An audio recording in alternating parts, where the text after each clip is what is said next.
नमस्कार दोस्तों, आज मैं आप लोगों के लिए लेकर आया हूँ फिज़िक्स का एक महत्वपूर्ण टॉपिक गॉस प्रमेय। बहुत सारे बच्चों का डिमांड था कि सर गॉस प्रमेय थोड़ा सा हमको बता दीजिए। तो अक्सर एग्ज़ाम में पूछा भी जाता है, बोर्ड एग्ज़ाम में तो खास करके आता है।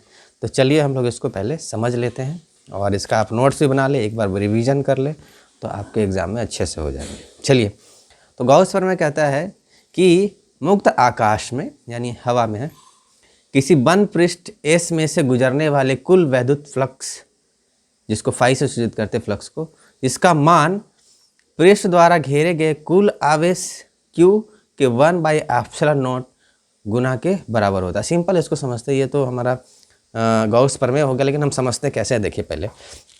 इस तरह से अगर मान के चलिए कि कोई हमारा बंद सतह है या क्लोज सरफेस है, ठीक है। तो क्लोज सरफेस है और उसके अंदर हमारा चार्ज है, तो इस चार्ज से विद्युत क्षेत्र रेखाएं निकलेगी और इस सतह को पास करेगी।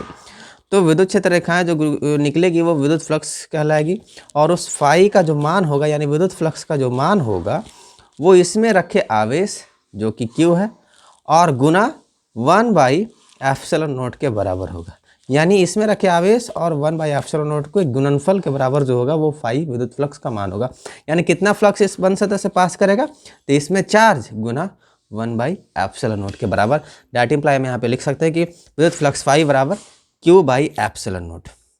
ठीक है। अब विद्युत फ्लक्स को हम लोग यहाँ integration of close integration of E dot ds भी लिखते हैं। क्लोज इंटीग्रेशन ये क्लोज सरफेस के लिए हम लोग बात करते हैं, ठीक है। तो E dot ds is equal to Q/ε0 या फिर फाई इजकल टू Q/ε0 पढ़ते हैं, ठीक है। तो ये हमारा गॉस प्रमेय है। अब इसका प्रूफ की ओर हम लोग चले तो हम लोग क्या करेंगे, प्रूफ करने के लिए हम लोग एक चार्ज ले लेंगे।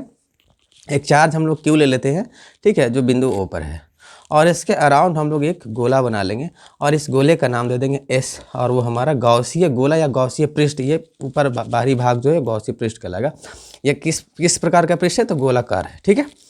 तो ये हमारा गॉसीय पृष्ठ या गॉसीय गोला भी कह सकते हैं आप इसको, ठीक है। तो इस प्रकार से है। अगर हम बात करें यहाँ पर, तो यहाँ पर इस गॉसीय पृष्ठ का एक छोटा सा सतह हमने लिया है ds, ठीक है।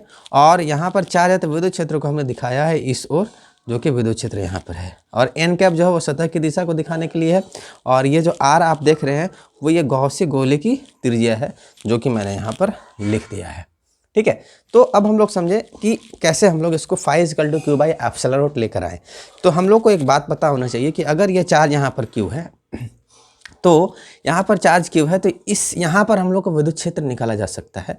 कैसे निकालेंगे, तो अगर Q चार्ज यहाँ है और R दूरी पर विद्युत क्षेत्र हमको निकालना है, तो E इजकल टू होता है, क्योंकि Q चार्ज अगर यहाँ है और R दूरी पर यानी गोले के पृष्ठ पर विद्युत क्षेत्र निकाले, तो E बराबर होता है 1/4πε0 Q अपॉन R। अगर डिस्टेंस है तो R का स्क्वायर हो जाता है, ठीक है। वेक्टर के फॉर्म में हम लोग ऐसे लिख लेते हैं, जो कि हम आगे यहाँ पर लिखेंगे। तो यही हमने लिया है, गोले के पृष्ठ पर Q आवेश के कारण विद्युत क्षेत्र की तीव्रता, यानी Q आवेश यहाँ पर है और इसके पृष्ठ यहाँ पर हम लोग क्या निकालने वाले हैं, विद्युत क्षेत्र की तीव्रता निकालने वाले हैं। तो E बराबर क्या लिखेंगे, 1/4πε0 Q अपॉन R स्क्वायर, ठीक है। और ये R कैप हमारी यूनिट वेक्टर जो कि सिर्फ डायरेक्शन को दिखाने के लिए होगा। तो हम लोग आगे लिखते हैं। तो जैसा कि हमने बताया कि गोले के पृष्ठ पर जो विद्युत क्षेत्र की वैल्यू होगी या विद्युत क्षेत्र की जो तीव्रता होगी वो 1/4πε0 Q अपॉन R स्क्वायर और R का कैप इंटू R का कैप, ये सिर्फ डायरेक्शन को दिखाने के लिए R का कैप है, ये यूनिट वेक्टर है। इसको इक्वेशन नंबर हमने फर्स्ट माना। अब हम करेंगे क्या, गोले के छोटे सतह ds से गुजरने वाला विद्युत फ्लक्स का मान हम लोग निकालेंगे, ठीक है। तो गोले का छोटा सतह जो हमने यहाँ पर गोला लिया था फिगर में, ये गोला का एक छोटा सा सतह हमने ds लिया था, तो क्या इस सतह से फ्लक्स पास करना चाहिए, तो हाँ इस सतह से फ्लक्स पास करेगा, ठीक है। तो ds सतह से गुजरने वाला विद्युत फ्लक्स का मान होगा वो d फाई होगा और ये E डॉट ds के बराबर होगा, है ना। तो हम लोग क्या करते हैं, अब हम लोग E का वैल्यू जो हमने ऊपर लिया है, E का वैल्यू जो हमने यहाँ पर लिया है, इसको हम यहाँ पर रख देंगे, ठीक है। तो हमारा जो वैल्यू होगा वो d phi is equal to 1/4πε0 Q upon R square हो जाएगा, और इंटू ds पहले से है यहाँ वाला, और ये हमारा R कैप और N कैप जो है यूनिट वेक्टर्स है, जो कि R कैप जो है हमारा जो है डिस्टेंस को हम लोग दिखाने के लिए जो इलेक्ट्रिक फील्ड के साथ था, और N कैप जो था हमारा वो सतह की दिशा को, जो ये सतह है इसके डायरेक्शन को दिखाने के लिए हम लोग यूज करें। तो R कैप और N कैप यूनिट वेक्टर है जिसका वैल्यू बाद में हो जाएगा 1, ठीक है। तो चलिए इसी को आगे बढ़ाते हैं। तो d फाई इजकल टू हमारा हो गया था 1/4πε0 Q upon R square into ds, ठीक है। और ये आर कैप और एन कैप का वैल्यू हमने 1 ले लिया, बस यही वैल्यू हमने यहाँ लिखा है। तो अब 1 से मल्टीप्लाई करेंगे तो डी फाई इजकल टू कितना हो जाएगा 1/4 pi epsilon naught Q upon R square into D S. जेट क्लियर। तो यहाँ पर अगर हम लोग सिर्फ अभी डी एस सतह से फ्लक्स गुजारे हैं, है ना, छोटे सतह से फ्लक्स गुजारे हैं, लेकिन पूरे सतह से फ्लक्स हम लोग को निकालना है, ठीक है। तो अभी छोटा सा सतह हमने डी एस से फ्लक्स गुजारा है। अब डी एस सतह से हम लोग का फ्लक्स का वैल्यू इतना आया जो कि डी फाई के बराबर है।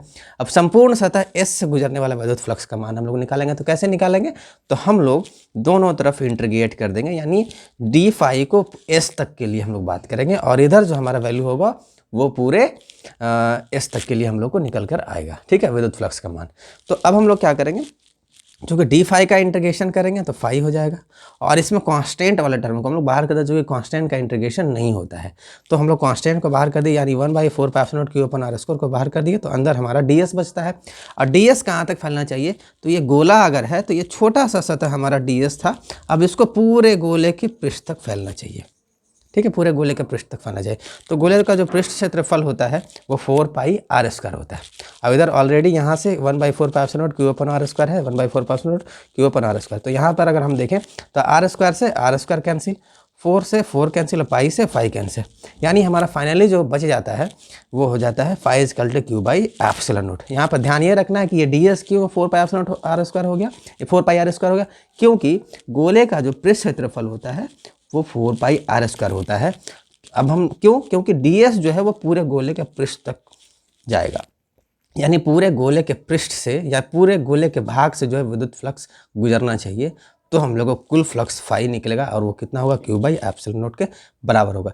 तो ये हम प्रूफ कर चुके हैं कि phi is equal to Q by epsilon naught. Thank you.